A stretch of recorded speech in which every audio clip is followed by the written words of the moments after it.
anticipated. All the changes were to the beat. It was perfect. Thomas, how are you doing today? Happy Thursday. Happy Friday Eve, Scott. Happy to be here. Another week Good. flying by. I can't help but see that you're supporting the National Revenue Service. I thought it was the IRS. Is it the NRS now? NRS, National Roper Supply. Oh, right. Okay, that's different. Very different, as a matter of fact. They also take your money, but they give you something of value in return. 100%. That's good. Awesome. You can confirm with my wife about how much she gets in return from NRS. Enough that you get a free hat. It's her favorite store in the world. It's like the Walmart of Western supplies. It's like thousands of saddles, halters, ropes, boots. They make custom cowboy hats right there. Shirts, jeans. Like they steam them, shape them to your head and everything. That's the coolest thing. It is cool. Those people are talented.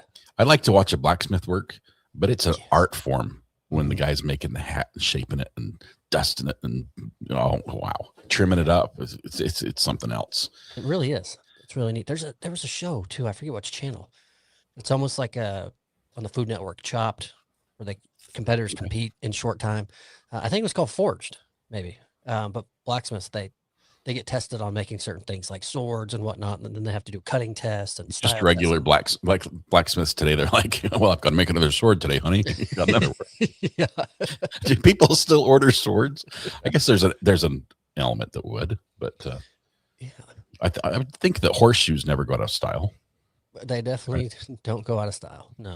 Does a blacksmith make the horseshoes, or does a farrier? A farrier usually installs them. I'm sure there's some that make their own shoes out there, but so technically the farrier's like a Geek Squad for horses. And they all have bad backs.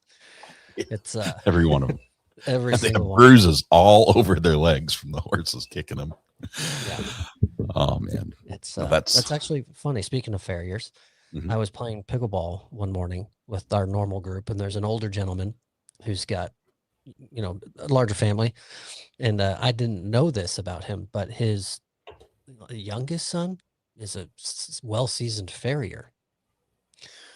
Well, that morning he says, yeah, my son, he did some farrieing work yesterday, and the horse bit him in the behind. I said, no kidding. Oh, that's crazy. Where was he at? And he said, well, he got a phone call from your facility. He was doing one of your horses.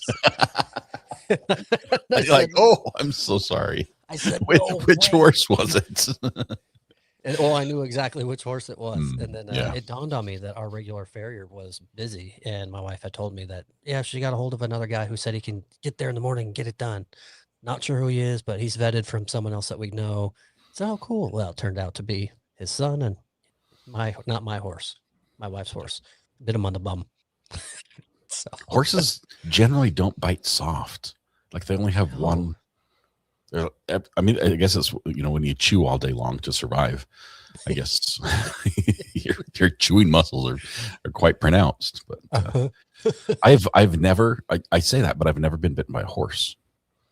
And I've fed a lot of horses. Okay. And I've had, I don't know what you call it, lip service, where they grab the carrots or the hay out of your hands, but it's no teeth. But the people that I've been around that have been bit by the horse, they didn't look like they liked it at all. It's a big ouchie. Oh man, good times. Well, I'm glad the horse has new shoes. Oh, Susan CR, thank you very much for gifting 5 memberships. That was awesome. Sort of has to do with how their teeth are arranged. Yeah. Your uncle has swords. He does. I imagine he could probably craft one as well, but he would do it in the fires of Mordor or wherever his home country is. He's an elf after all, so he's got certain abilities. A farrier makes and installs the shoes. I bet he buys the blanks that a blacksmith put together. Yeah, and then they bend them and they heat them up and they shape them to the horse that they're working on that day. Do you think blacksmiths look at farriers and like, we want to be? You've never really worked a forge. That little gas thing you got on the back of your pickup truck. That's not the same as working the bellows, all day in and day out. I don't know. There's got to be a rivalry there. But do we have any farriers or blacksmiths in the audience, or significant others of either profession? Make yourself known. Maybe some of the blacksmiths are thinking, thank goodness I don't have to put these on the horse. I get to get rid of these. Someone else has to do it, because they may not like horses. They may have that phobia of getting bit or kicked or whatever. Yeah, they're like, I could work around a 2,000 degree molten lava, at my fingertips, but that horse, when it bites you, that is something else. My fingers are burnt and calloused, and I have no eyebrows left, but those horse bites, thank you. Good. I know it's always impressed me when my kids go on like these history trips. There's a lot that we always go into a blacksmith, and they'll they're talking about how they, how crucial the job was to survival back then. I mean, they weren't just shoeing horses and making horseshoes and nails. They were doing everything. They were repairing pots and pans and wagon axles and the yoke that goes for the oxen and everything. They're like artists, but they work with the world's hardest art material. Yeah. So, they're not shaping clay by any means. No. But more power to them. Those people that do the difficult jobs, we need them for sure. So, do you brush horse teeth? This is a great horse question. We could turn this whole show into just a horse and tell. Like it's like a show and tell, but we don't have any horses to show. Yeah, they're not in the backyard. Cass, is that better? I just boosted my volume a little bit more. Sounds good. Yeah, our newest horse. It's actually funny that we say that, because Amanda and I were joking just yesterday about how he's a monster. He's huge, and he's so gentle. He's so soft. He's so kind, that we joked if he lived on property and we left the back door open, he would just come in and sit on the couch. he would make his way in and hang out. What's up, guys? Yeah. But when he hits the arena and those doors open and it's showtime, he's got this gear, his eyes change, his ears, he snorts, and he just knows, okay, it's time to go to work now. And then he's a monster. It's really cool to watch. But I love being around him in the off times and just seeing how soft he is. He feels everything with his lips, and bottom lip's always got this little droop to it, and his eyes turn all soft. He just looks like this big cuddly teddy bear. He's awesome. When he's not at work. When he's not at work, yeah.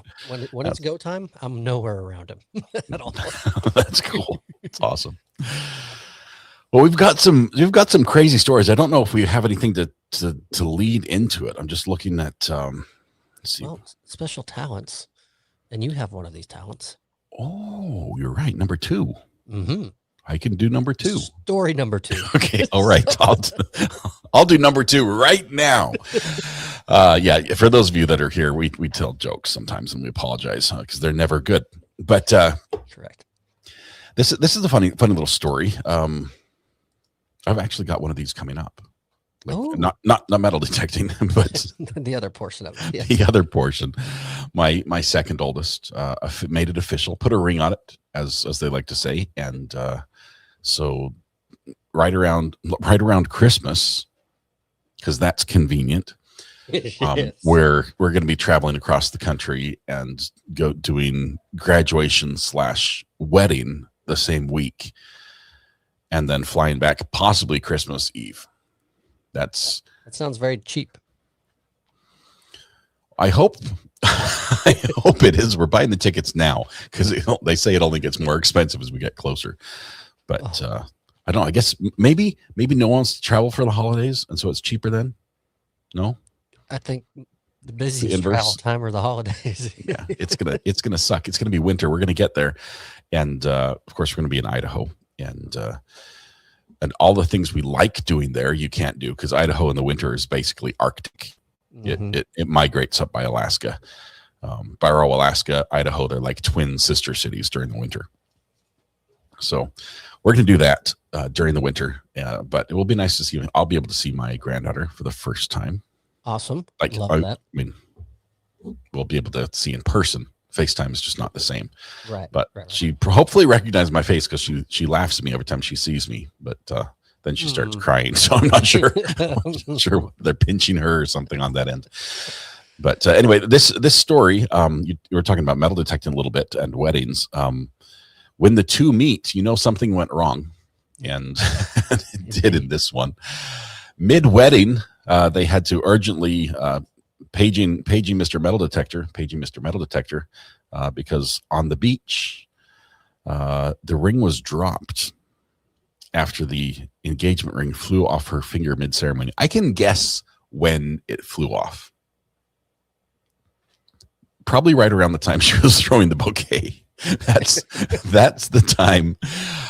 I've seen it happen myself, but what happens is I don't know, fingers change size, and you try a ring on and you're like, oh, this is the size I am. And then you put the ring on. It's like, actually it needs to be resized. So it's very common for wedding rings to have to be resized after you get them. And it's not very common for a bride to be engaged and be like, yeah, I'll turn in my wedding ring to have them resize it. She wants to wear it around and show everybody. So you show up at wedding day, she still hasn't resized the ring, and then throw the bouquet for somebody to, is it bouquet or bouquet?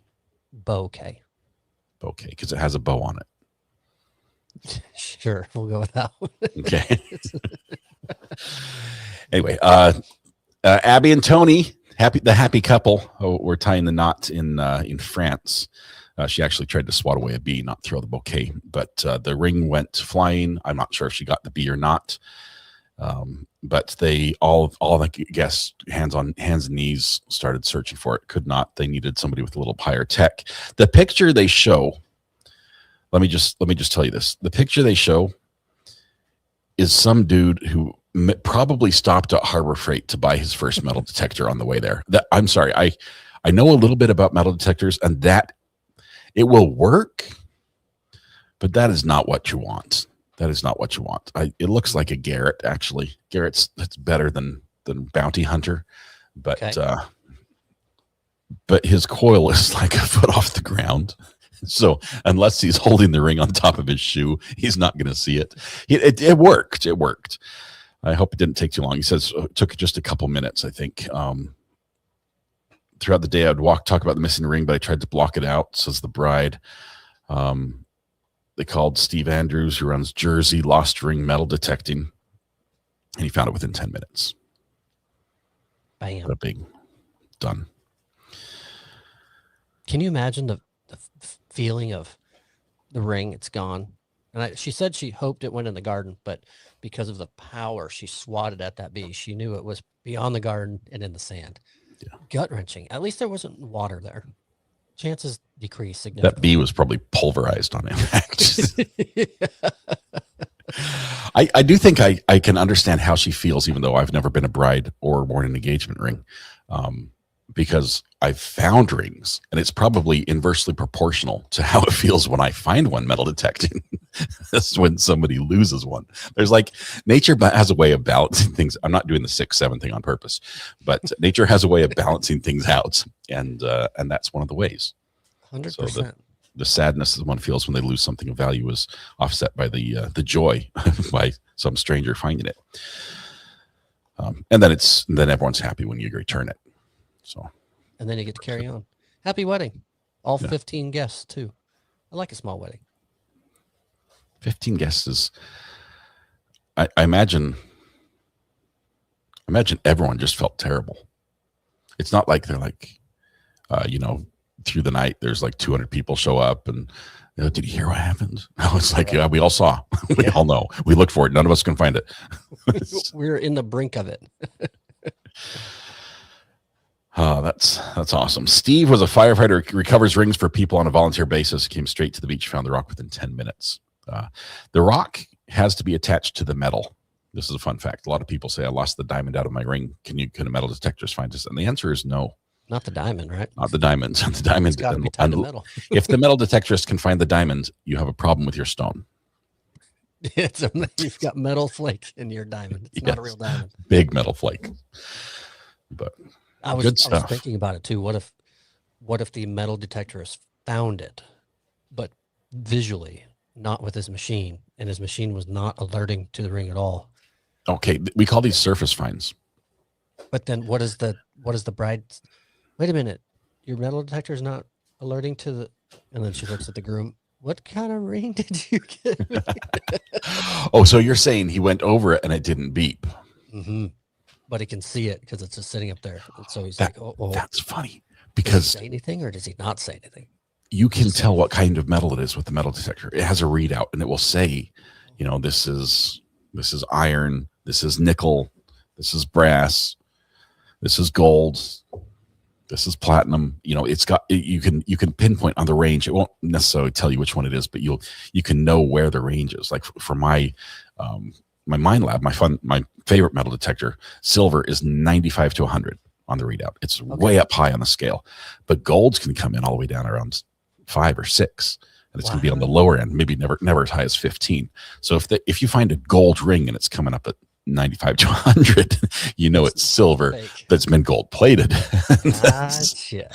So that's it. I guess you keep your mouth shut and you just say congratulations to the happy couple, and you walk away and just hope she doesn't find out. Oh man, that would be a story. Oh, would that ever be a story? There are fun things you can do with metal detectors. For any parent who's ever had a kid who swallowed money, you don't have to go to the doctor or do the other thing where you have to search diligently for evidence of proper passage. Metal detector to the rescue. I swear by that. That saved us. Detector to the tummy. Mm-hmm. And better yet, I could find out what the currency denomination was that they had swallowed as well. So I'm like, that's a dime and a nickel. We've got 15 cents. I know exactly what we're looking for here. Good ball. This is we get to go home now. Bye. Yep.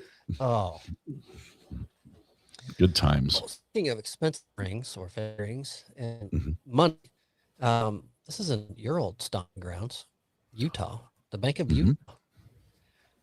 They've hidden a $10,000 wallet. And they're dropping clues for people to go find it. I like this story. This is cool. Scott actually originally sent this to me a few days ago. And I went, oh, that's awesome. So are we just skipping the podcast and we're just going to live stream us out in Utah trying to hunt it down? And within 2 seconds, I got a reply. It said, let's go. Yeah. You joke about this, but I've actually done this before. I've gone on a treasure hunt specifically to look for hidden treasure in a contest like this, where the clues were woven into a poem. I headed up to the Yellowstone area. I can't say the Yellowstone National Park because that would not be legal to search inside the Yellowstone National Park. So I didn't go to Yellowstone National Park. I went to the Yellowstone area and did some searching, did some looking around. Didn't find it. Somebody else did. Probably 2 years later, but it was $1 million worth of gold and jewels and everything else. So, yeah, if you ever want to research the story, there's a guy named Forrest Fenn. He lives in Santa Fe, New Mexico. He's a eclectic art dealer, and he wrote this poem. And the idea was he was going to hide this where he took his last breath willfully. So he wanted to leave clues so that someone would eventually find his remains, and they also would get this treasure. But it turns out the illness that he had was curable, not terminal, and he's still alive. I believe he's still alive, and so he hid it anyway. And lots of people, a couple of people actually died searching for it. They went to really dangerous areas, and he said, it's not dangerous. Don't do something, But somebody found it and cashed in. That's insane. Anyway, so you tell me about Utah. This one seems more achievable than an ancient bronze box with a ton of gold in it. Not for people like me. I'm not very smart, but it says the hunt for $10,000 wallet hidden by Bank of Utah continues, as no one has cracked the clues quite yet. Which means it's now time for the next clue. So clue 5, I believe, is the one that was just released, and it's there's a clue within the clue, and basically there's italicized it's a sub clue within a sub clue. So it says, now if you're starting to feel in a state of dysphoria, think of a ghostly line in Hotel California. If you're feeling stranded, lost, or alone, hike really hard until the far side is shown. So within that, there are italicized words. So the word now, the word ghostly are, so you've got to kind of put that together along with that poem. So they made it difficult on purpose. Because this is the third or fourth year they've done this. And really? Last year it was like clue number 1, somebody found it. And they're like, well, we were trying to get a little bit of advertising out of this campaign, and now it's over. So they made it harder, and they've stepped it up. They've made it a $20,000 prize, but $10,000 in the wallet, $10,000 to the charity of your choice, which is awesome. Yeah. And to your point, there it says in the quote, "Last year was our fault. You found the wallet so fast. So this year our hunt is built to last. This time it's rest in a place of connection. Don't think the wrong motive, or you'll find misdirection. While dreams find wings, as you think of your winnings, take a moment to ponder on Utah's beginnings. The sweetest answers may leave you unsettled, for what joined is remembered is more than just metal." See, I wouldn't know where to start. Okay, so let me tell you, being a Utah native, there are words that they've chosen in there that are wrapped in history and associated with Utah that would stand out to me as a Utah native that wouldn't, as far as others. Okay. And you know, obviously Utah's beginnings, it was settled by pioneers, religious, you know, immigrants who were looking for religious freedom. And so they came across in wagons and hand carts, and, you know, it was a foot trek. Yeah, around 1847 is when they settled in the Salt Lake Valley. So if they're talking about that would put you up in the Salt Lake area, in, you know, Parley's Canyon, by the University of Utah, up around Park City where the ski resorts are, and where the Gwyneth Paltrow ski case was. That puts you in that general area. But some of this other stuff, when you're talking about unsettled, that puts you more in the remote, like southern Utah. And there you've got Arches National Park, and yeah, you know, just some very remote wild canyons, amazing hikes, the Green River, Moab. There's so many options. But the sweetest answers may leave you unsettled. Dreams find wings as you think of your winnings. It's a place of connection and misdirection. You've got to be at a trailhead or a crossing of trails. And it's obviously going to be away from the city. So it's a fun one. Anyway, there's a clue. If you want to, here are the rules. But let's go over that. That's the most important part. That's for if you wanted to hunt for them. Oh, no, I just opened some other page. That's not what I wanted. It's got to be 18 or older to participate. Right. The usual bank team members, immediate family, household, blah, blah, blah, are not eligible to win. If you hid the wallet, you can't find it. Right. That's the rule. They can't hide the wallet on private property. I like this one too. Please remember to leave no trace rule. Yeah. You search, you know. No rock climbing, digging, or bushwhacking is necessary. But the bank's also not responsible if you die. So that's on you. You have to consent to get your picture taken and be in the paper for the advertisement. And the bank's going to tell us as soon as somebody finds it. So it's out there. Utah has a couple of these. There are a couple brothers that do one of these. I think they do a $25,000 chest that they hide. And they are just, I mean, they have companies, but they just sort of did it on their own. It wasn't for a big cause or you know, the you know, advertising that the Bank of Utah is doing here. When it says Bank of Utah, it's not actually a state sponsored bank. That's their name. It could be the Bank of George. Yeah. Okay. So it's not actually Utah's taxpayer dollars being hidden and given out to the random passerbys. But you know, I wonder how well the marketing really pays off. How many new customers do they gain for something like this? Whereas I would advertise this heavily a couple months before it begins. And one of those rules would be you must be a Bank of Utah customer for at least 30 days to claim your prize. See, now, here's the snarky side of me that comes out. I think they only need to pick up like 5 customers or so before they've recouped their costs in fees, because bank fees are the worst. I only go in credit unions because of that, where they seem to at least have the members' wallets in mind and not just in sight. So but it's good fun. couple of people are curious that want to follow it since it's still live and ongoing. The story we pulled is actually from News 4 Utah, ABC 4 in Utah. They've got great articles published on it, and I think that was the most updated one I saw. I'm going to put a link to the actual page in chat. To the bank page if somebody wants to look at it, because there are clues. This is fun. This is something you could do from your armchair as far as well, I thought it would work. And not a sponsor by Bank of Utah. No. Okay, let's try this again. There it is. Oh, Tumwater Troy got it. Thank you very much. Bye. Troy, I take back all the things I said about you after the live stream today. Appreciate you, my friends. No, he's doing so well. We like to give him a hard time, but it's amazing. KSL News is also covering it. Yeah, those are the two big, well, Channel 2, Channel 4, Channel 5, Channel 13. Those are the big news channels in Utah, and they're all covering this. And you'll see at some of the hiking trails and stuff, when this is going on, a major uptick in the amount of people out hiking. So this gets a lot of people outdoors looking around. I like that. I do like and it's if nothing else, the view's great when you're hiking in Utah. Pretty much anywhere you hike, it's a beautiful view. So maybe not be worth $10,000, but it's cool. Good luck to the winners. And if nobody finds it by I don't know, December 17th, 18th, 19th, around then, maybe I'll go look for it in the snow. That would be pretty cool. That would be pretty cool. You found it. Awesome. Oh, yeah, Rule here says you must be a Utah resident if to claim. No, I'm just kidding. I just got my old Utah driver's license. I might be able to.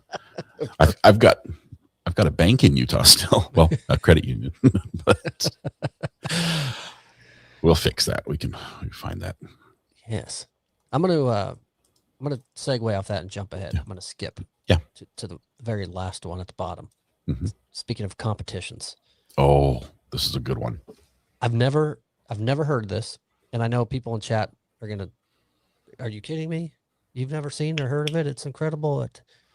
I was today years old when I heard this story. It came across my feed, and then of course I screenshot it, sent it to you, and then the other events of this started coming on my feed. So now my feed was just full of all the events of this Olympic Games that anyone in chat, have you ever heard of or watched the Housekeeping Olympics? A lot of you might be thinking, I compete in that every day. This is my life. I hate that I'm a competitor in this. I wish I was not competing. Housekeeping Olympics. Yeah, the first video clip came across my feed, and it was someone that they were all lined up and they were racing around cones with mops, and they were mopping the floor through the cones. And I thought, okay, this is a goofy little something or other, some camaraderie event sent out for whoever. And then the next thing that comes along, they're doing the same thing with upright vacuum cleaners. And then I noticed in the background, I'm seeing like officials and judge and people around. Clipboards and stopwatches. Yes. So I look it up, and it's actually hard to find stuff on it. All the write-ups on it and whatnot are kind of outdated, even though the event is currently going on.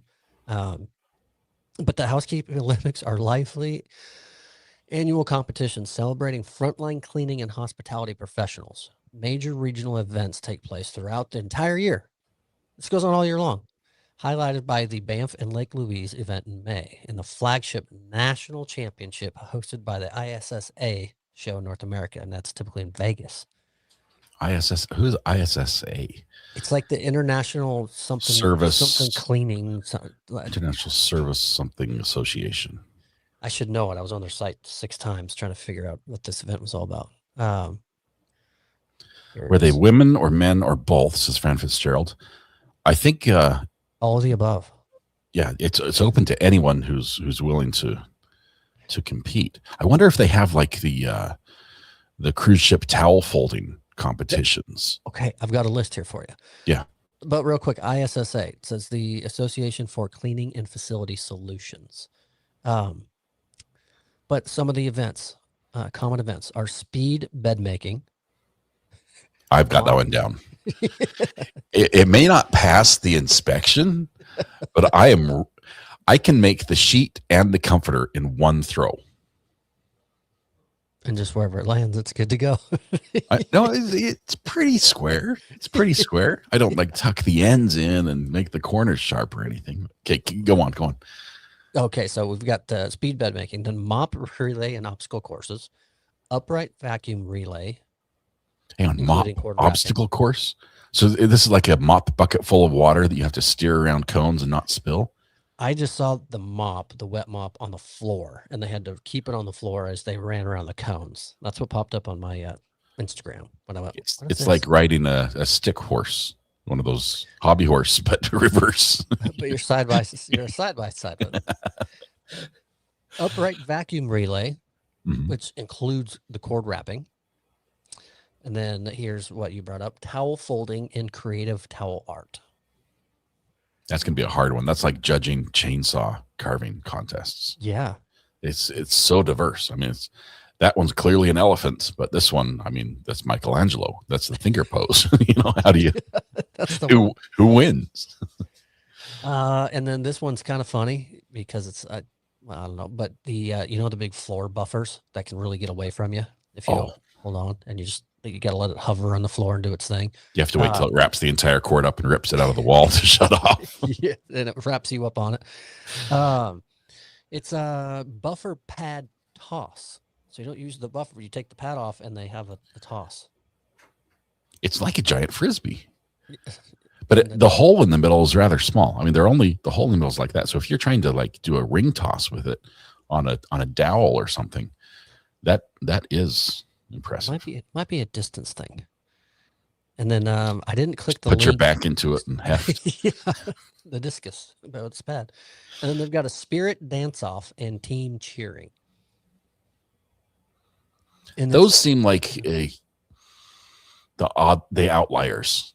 Like everything else I could see you doing in regular housekeeping, just like regular, run of the mill janitorial or housekeeping type stuff.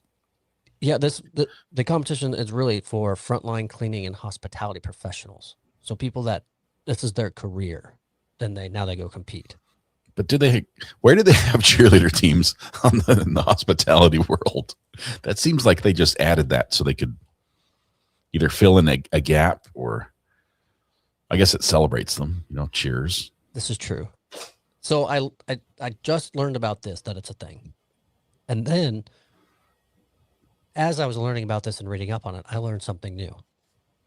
Have you ever seen, of course you have, everyone has, the movie Dodgeball? I'm aware, but I haven't seen the whole thing, but I've seen. Okay, fair enough. Like Star Wars for you. Yeah. Part of the funny skits in the bit when they're showcasing the National Dodgeball Championship and all that, and their whole joke is on ESPN 8, the Ocho, and all that. Yeah. Until today, I thought ESPN 8, the Ocho was pretend. They're making up in the movie. Until I read the housekeeping games gained wider national exposure with a special feature broadcast via ESPN 8, the Ocho. I thought the Ocho was an athlete. Somebody called himself the Ocho. Yeah, one guy did, a football player. Played for Cincinnati, I think. Ocho Cinco. And I'm not even a football fan, but I remember that. He marketed himself very well. But it's Ocho, ESPN 8's real? Where do you watch that? That's like saying there's a Rocky 32. I didn't think we went that far. I know we've got ESPN 1, 2, 3, and 4, but 8 that's a new level. Greeners, ESPN 8 the Ocho is a special program block showcasing seldom seen obscure sports that airs on the networks of ESPN. Wow, that's a perfect definition. If seldom seen should be in bold and maybe capitalized and italicized in that one. Seldom seen obscure sports. Yeah. What else goes on that channel, Greeners? I'm curious. If this is one of the things, what do they show the rest of the day? Like underwater basket weaving and my mind has been blown. The housekeeping Olympics and ESPN 8 is real. And I'm okay with admitting this to the people, the people watching and listening. It's easier for me to accept the housekeeping Olympics as being real than ESPN 8. And I guess maybe, either? No, I thought there was 1, 2, 3, and 4. And then there was like ESPN, and it has some like Spanish or something. They've got like they've got a couple little, variants. But I didn't know they went. What's on 5, 6, and 7? T-Rex racing, people sprinting in inflatable dinosaur costumes. This is every Halloween on my street. My in-laws, on the day of my wedding, because we got married in my mother and father-in-law's backyard. They've got a big yard. So the brother and sister-in-laws and they all brought inflatable costume T-Rex stuff. And as soon as our wedding was done, they all got dressed and they played a kickball game in those. So there's a picture of my wife and I trying to be professional, looking pretty, and my brother-in-law is in the background with this big inflatable. It's just, they're insane. So I have a thing about inflatable costumes anymore. But fart spray. Fart spray is the solution. Yes. Slippery stairs can try to stay upright on wet. Oh, I've seen that one. I thought that was like a Japanese game show type thing, where they grease obstacles and people have to climb and they compete against each other. I am learning so much. I've got to find this picture now. Oh, how do I search this? This might take me a minute if you've. They show it in ESPN, not a separate channel. Oh, I don't have ESPN. That could be part of the problem. You got to pay for it anymore or something. Okay. The only thing I pay for is YouTube Premium. I don't StreamYard. Yes, and StreamYard, which costs more than YouTube Premium. Okay, you ready? This is. Oh wow! And I didn't know this was going to be a thing. Right? They all got dressed while we were going around the yard. The photographer saying, "Go stand here. Go stand." And there. he's riding a T-Rex in the background. Yeah, and then I think if we zoom really in, we can see one of the ants. She's got her pink suit halfway on. She's getting ready to play too. She just turned on the fan to start inflating it. They dominated our. How did your wife feel about this? I mean, you say in-laws, so it's her side of the family. Was there tolerance? She was like on board. Yeah, 1,000,000%, because we did ours so small. It was 11 a.m. show up. There's breakfast, finger foods, and juices. We're gonna start our ceremony at 11:15, right there in the backyard by the pool. There was no chairs or nothing. Just find a place to stand. Yeah. Other brother-in-law was our officiant, and the whole ceremony I think took 8 minutes, and then we said, "Eat all the rest of the food, or you're free to go." So the whole thing was done in like 32 minutes total, I think. That's the best. That's what I'm maybe Creator's in trouble. Maybe it's because I was a parent. I'm looking at this, and we did a pretty small wedding and reception. We actually held the reception before we got married, because we didn't want to have like all the hectic decorations and everything else.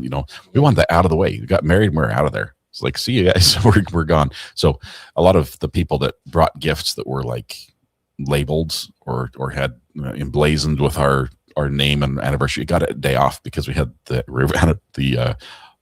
reception a day early. So I've got like quilts and things that you like, remember this date, and it's embroidered wrong. But yeah, I loved going small. And now that I'm a parent and having children that are planning big weddings, I love it even more. It's like, really, tell you what, our wedding gift to you can be much larger if the wedding is smaller. Yes. So think this one through. You could win in the end. And at the end, down the road, 10, 15 years, going to be like, man, I wish we hadn't gone with the smaller decorations at the table. I wish we had set up a few extra tables in the reception hall. You're not going to do that. Oh, so anyway, no. I'm going to gripe. I won't complain. But to answer your question, no, she was not upset, not shocked, and that's nearly awesome. Expected, because that's right up their alley what they would do, and we wanted to be so casual with our plan that when it's done, everyone do whatever the heck you want to do. And that included them playing a game of kickball in their inflatable suits. And it's actually pretty cool when I look back at it, because I can share pictures like that. And I've got several of them. I even sent that one to print so I could hang it up. That's cool. That is a cool memory. That's awesome. As long as everyone has fun and, That's great. Exactly. Well, somebody does not have fun, and this goes back to my hometown. This flew under the radar. I did not know this occurred when it happened. They kept it quiet. There was no flood of police cars racing down the road to get to the crime scene, but the crime was in fact committed. As a matter of fact, there was no call out on the radio at all because the crime was committed in the police station. Specifically, a Dewan Maxwell broke into the police department building at approximately 12:54 in Ayden, North Carolina, while staff members occupied the facility. He broke through the door, went in, and then smashed a few things while he was there.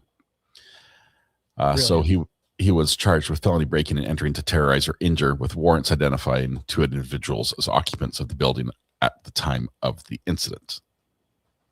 So with warrants identifying two individuals as occupants of the building. I'm not sure what that means. Did I read that wrong? No. Felony breaking, entering to terrorize or injure, with warrants identifying two individuals as occupants of the building at the time. I think because of terrorizing or to injure, because the warrants state there were two people in the building when he broke in.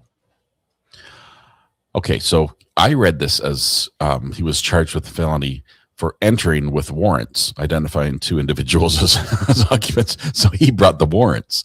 I'm like, that didn't make sense to me at all. I should probably know better, but it's true. I verified it. The window of the police department was smashed and had plywood over it. The bad news is we're going to have to wait till next year to fix it because we don't have the money in the budget. They're too busy paying me to stream the town meetings. That's where that money came from. And so my apologies to the police department. But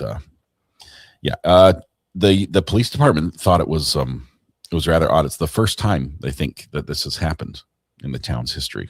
That somebody broke in to the police department to commit the crime. But they have no further comment because it's an ongoing criminal case. And then apparently when he realized what he was doing and he got approached by the peace officer, warrants alleged defendant refused to comply with commands and ran from the police officer attempting to make the arrest. So they did take him to the ECU Health Medical Center for evaluation. Is that outside of Ayden? That's north of us by about 12 minutes. It's in east. Greenville, North Carolina is a big college hospital town.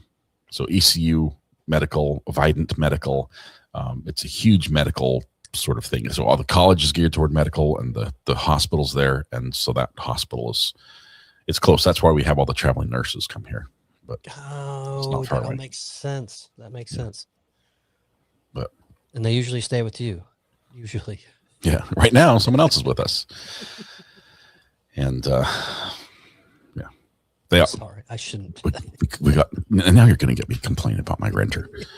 got a text message from the renter last night. An update. Yes. Text message from the renter.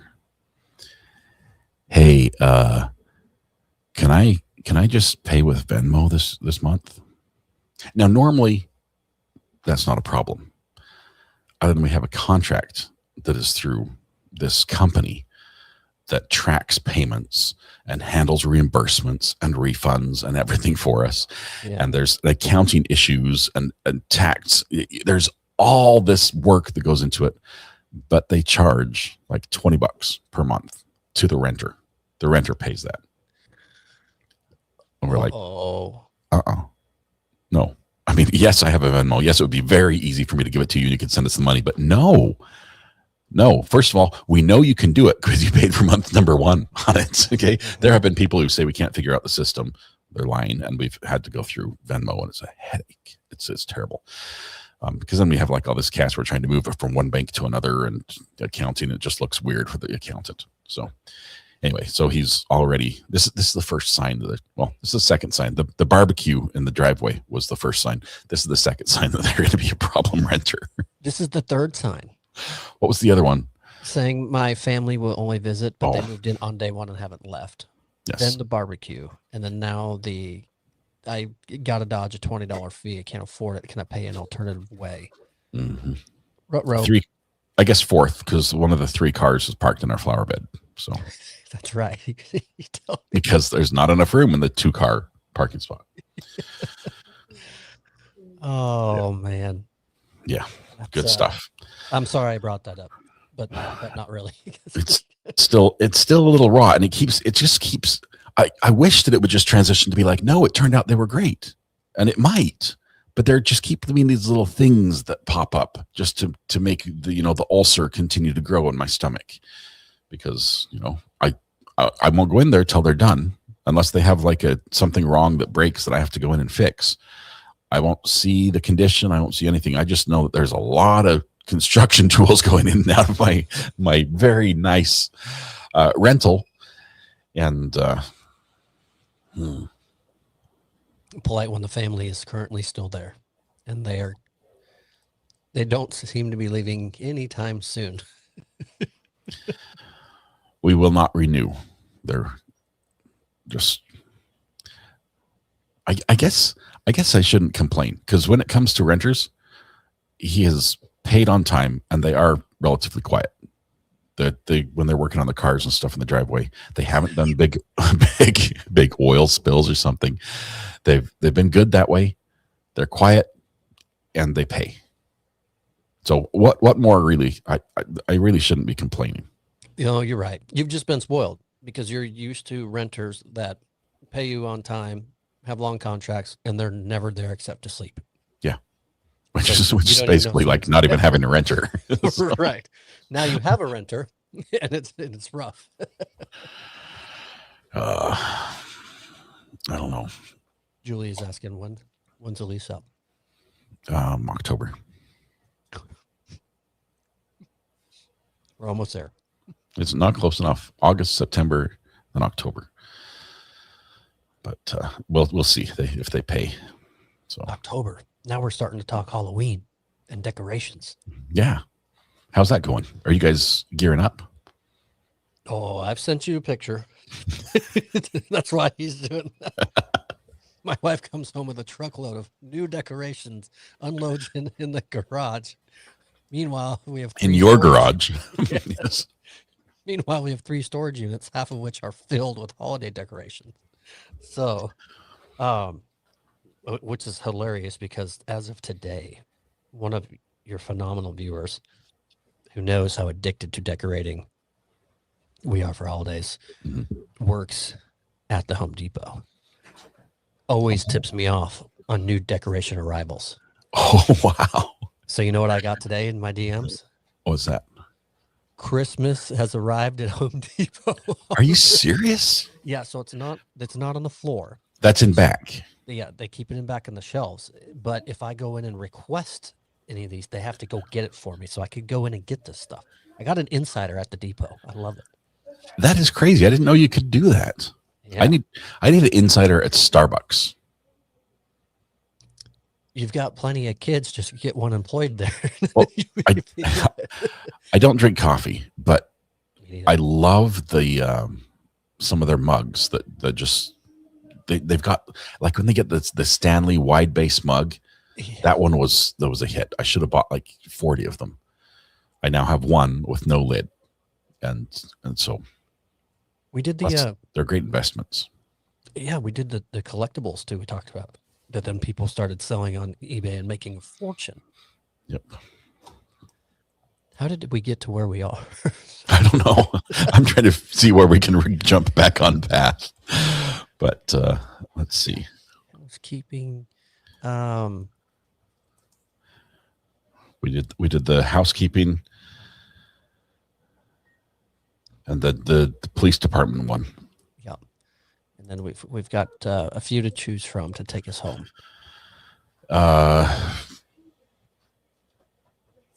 Guinness. You want to go with Guinness? We've covered world records for a long time. Well, this would be different. This is a different type of record. A different Guinness. Yes. How long this record will stand? This Guinness, we're actually talking about the one that comes with the picture of the harp on it, and it also came from a shipwreck. This is a 1864, so that makes it a 162-year-old bottle of Guinness in a shipwreck. Contacted a diver who found this. Contacted scientists to try to recreate the exact formula that's in there. But the key to the story is, even though it's that old, it may still be good. Mm-hmm. Are they looking for volunteers? I'm not signing up. I'm just wondering. I was curious, asking for a friend. But. And what's neat too, they believe, because of the marking, that the bottle of Guinness is part of a case of 24. So there might be other cases and more beer in the area. So 23 other bottles down there waiting to be. So he said he plans to return to the shipwreck when conditions allow, so he can see if he can go uncover more bottles. 1864. That's really cool. This is a shipwreck off the coast of England. He's an underwater photographer from Belgium, off the coast near Dover. And he dug up that bottle. I guess finders, keepers, losers, weepers when it comes to shipwreck. I thought it was more competitive. Like you had to get permits and stake a claim and all that.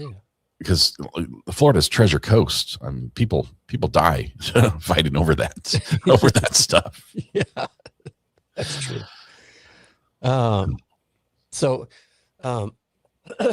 The diver, who admitted he's not a big fan of Guinness, said he'd be willing to sample the aged brew if it's found to be drinkable. So a group of scientists, they're going to take some out and sample it. And they said there's a good chance they can make a small batch based off that brewing DNA. So they'll make one that's cleaner. What they're nervous about in this case is that some of the seawater made its way into the bottle through the cork, thus changing it all, making it no longer drinkable. So I guess they're still trying to figure it out. They don't want to open it yet. Right. I'd be more nervous that there's like Pandora's box, some plague or diseases inside that we're releasing on the world. We've all seen those movies. Don't open the old package. They closed it for a reason. Yeah. Just let it go. The bottle being stored upside down may have prevented any seawater from entering. The perfect storm. That's pretty cool. I mean, it's whether you like beer or Guinness or not or anything like that, just being a part of history and someone found something that's old, still intact. It's pretty cool. Because then it raises, where was it coming from? What was it doing on that ship? Was it being shipped somewhere, or was it part of to be, enjoyed on that ship? What is the story of this beer? Well, we'll never know, but it's kind of cool because it lets your imagination kind of run wild with the story. Diego, the company that owns Guinness brand, is pretty happy about this because it's free advertising for them. I wonder if they'll sponsor his next dive. I doubt it because of his quote where he said that he wasn't a big fan. Yeah. Well, he'll have to retract that statement. Wear the shirt, wear the hat, and drink on camera, I think is how you fix that. It's like Red Bull, the athlete that they finish the race and they grab a Red Bull and they're holding up and they take that one little sip, and you're like, done. And then they're waving it, but it's more spilling than anything else. It's like that was a contractual sip if I've ever seen one. there was no like, oh, I can't wait to have the it's not putrid, but the unique flavor of this energy drink. Well, that, and they're some of the healthiest people on planet Earth, and that's one of the most terrible things you could put in your body. Load up on sugar and caffeine and carbs and everything else all at once. Pretty good well. fun. I hope the scientists are able to recreate it. Not that we need like old recipes for beer and stout or whatever, but it's a technology that I think could be used by us commoners when we find something at a store that we like and we want to make it at home. Can you, now that you've figured out how to make the 162-year-old Guinness, can you tell me how to make Chick-fil-A sauce?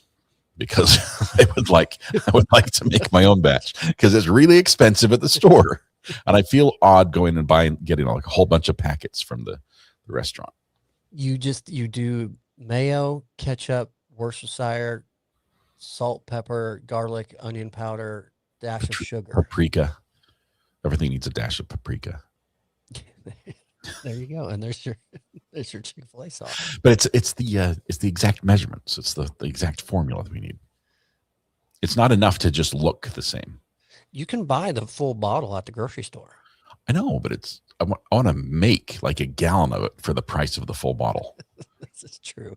Because I can eat that by the gallon. It's good stuff. Not with a spoon. I would use chicken and everything. That's what I envisioned, was just the bucket and a spoon. I can imagine. Why not just use a straw at that point? Stomach hurts. Oh, man. It's good stuff. It's not that good, though. Not that good. Oh. They were good. They were good. And I don't have anything here to show. It's been a busy week. But I might need a reminder. Maybe one of the mods could remind me to get something to try on the next podcast. You've been quite diligent at that, and I haven't. I've just raided the pantry. It's not the same. It's okay. At least there was effort to a degree. When you consider talking about all the unrelated situations in, what was this? Hang on. AI. AI related situation.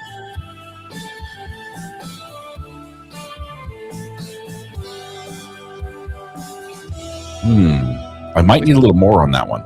We've talked about Waymo quite a bit. Waymo's a feature. We commonly feature that one. Let's see. Apparently, we've got an archive that's really cool. Mm-hmm. Greeners made something happen, and now we're findable on the internet, which is cool. That's awesome. Where were you 4 years ago, Pierce? Don't just kidding. Just kidding. AI didn't exist then. That is awesome. I'm watching the mods. They're categorizing and documenting and fixing our library of court cases. So cool.